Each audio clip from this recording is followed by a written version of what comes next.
All right, let's get right into it, because what we're talking about today, it's not just some tech update.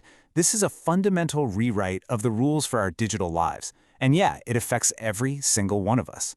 YouTube, one of the biggest platforms on the planet, just gave politicians and public figures a kind of secret weapon to control their AI clones online. And no, this is not science fiction. This is happening right now, and it's going to change everything you see, everything you trust, and even what it means to be you online. The future of your identity is literally being written as we speak.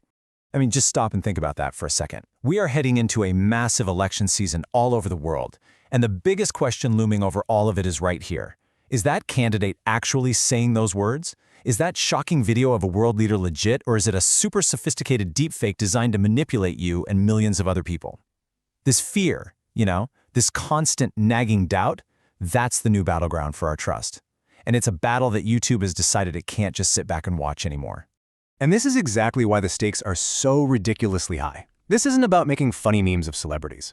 As one of YouTube's own VPs, Leslie Miller, points out, the civic space is where this threat gets really serious. And that's not some corporate boardroom she's talking about.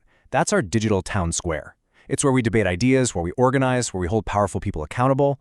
So when AI is used to impersonate political figures, we're not just talking about misinformation anymore. We're talking about something that could shatter public trust, mess with democratic processes, and silence important voices.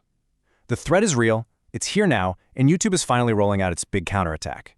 So what is this powerful new weapon? Well, you can think of it as a kind of digital guardian, a system built to protect a person's most valuable asset in the 21st century, their own face. YouTube is rolling out this really sophisticated new technology that's designed to police this wild new frontier.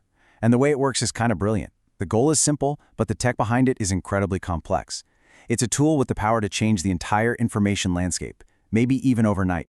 Okay, so the engine at the heart of all this is called likeness detection technology. I know, it sounds super technical, but don't let the name throw you.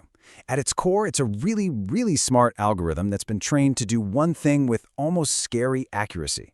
Scan the billions of hours of video on YouTube and find any content that uses an AI-generated version of a specific person's face. It's not looking for you in a crowd. It's actively hunting for a synthetic, digital copy of you. And to really get how big of a deal this is, let's compare it to something you probably already know about. So this comparison really nails the shift we're seeing. For years, YouTube creators have had this tool called Content ID. If someone steals your song or a clip from your video, Content ID finds it and you can get it taken down or claim the ad money. It protects your intellectual property, right? Well, this new technology is basically Content ID, but for your humanity. Instead of scanning for a copyrighted song, it's scanning for your AI-generated face. This isn't about protecting what you create, it's about protecting who you are. And that is a massive, massive leap in how we think about ownership online. So, how does someone actually use this thing? Well, the process is designed to be super direct. First, they have to prove who they are, by uploading a selfie and a government ID. Once YouTube verifies it's really them, they unlock this special dashboard. Can you imagine logging in and just seeing a list of every video on the platform that the AI has flagged as containing a synthetic version of your face?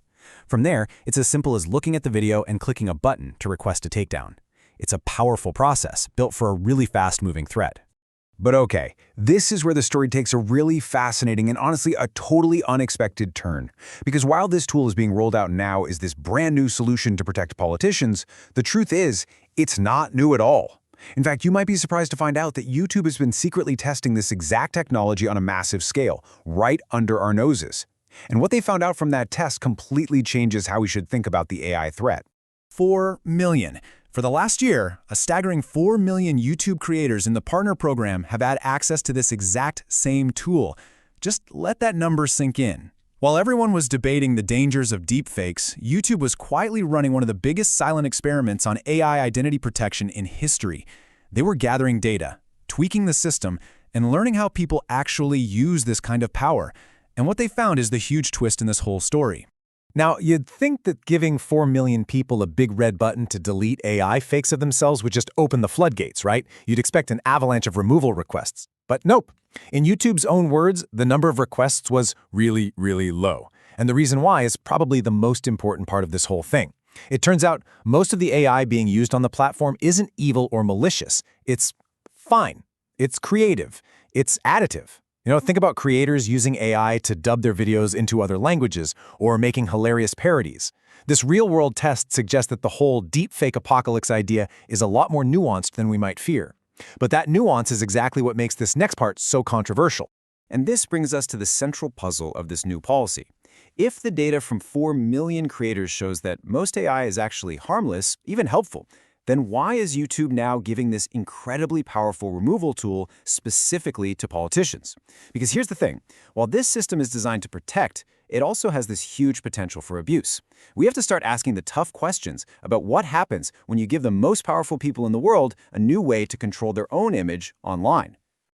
This right here is the absolute core of the controversy. The policy clearly states that government officials and candidates can request the removal of videos with their simulated faces. On the surface, that sounds pretty reasonable, right? A simple way to fight dangerous lies. But what happens when that video isn't a lie?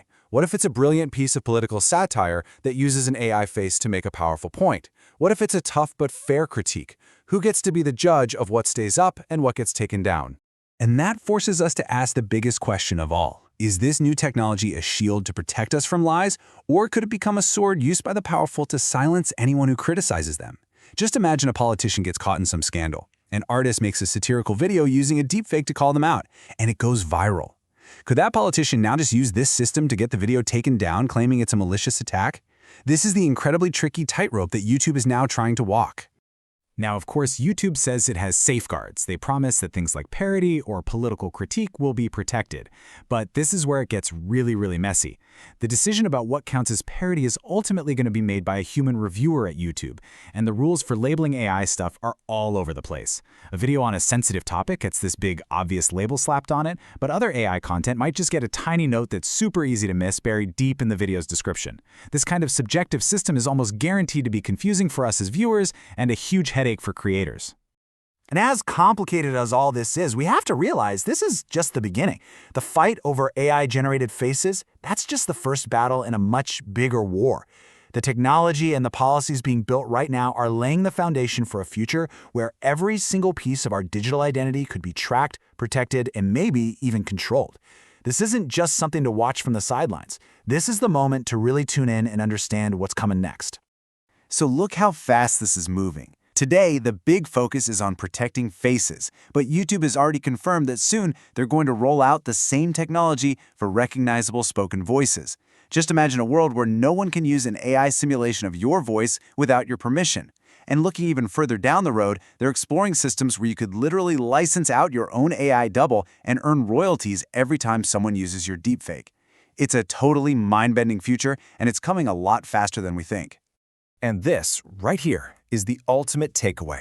We are fundamentally redefining what it means to own something in the digital age. For the last 100 years, the biggest fights were about copyright, the rights to a song or a book or a movie.